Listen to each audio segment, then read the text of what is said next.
5 डिसेंबर 1956 त्यांच्या आयुष्याचा शेवटचा दिवस. शरीर थकलेलं, पण मनाला अजून एकच काळजी की माझं काम अपूर्ण राहू नये. त्या दिवशी ते सतत 12 तास लिहित होते, बुद्धा अँड धम्मा.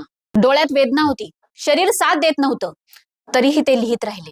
कारण त्यांना माहित होतं, त्यांच्यानंतर या समाजाला मार्गदर्शन करणारं हेच पुस्तक असेल. संध्याकाळी त्यांनी पेन खाली ठेवला आणि खिडकी उघडली. आकाशाकडे बघत बराच वेळ काहीच न बोलता उभे राहिले. माईसाहेब म्हणतात, त्यांच्या चेहऱ्यावर अशी शांतता होती जी मी कधीच पाहिली नव्हती. कधी कधी माणूस स्वतःच ओळखतो की त्याचा प्रवास आता संपू शकतो. त्या रात्री त्यांनी एकही शब्दाचा त्रास व्यक्त केला नाही. जणू मनात म्हणत होते, मी माझं काम पूर्ण केलंय. पहाट झाली आणि अचानक श्वास जड झाला. माईसाहेबांनी डॉक्टरांना बोलवूपर्यंत त्यांनी आधीच जगाचा निरोप घेतला होता. 6 डिसेंबर 1956 ते अगदी शांतपणे गेले, जणू एखादा थकलेला प्रवासी ज्याने शेवटची ओळ पूर्ण करून डोळे मिटले. ही बातमी पसरायला 10 मिनिट लागली आणि देशभर शांतता पसरली. गिरण्या थांबल्या,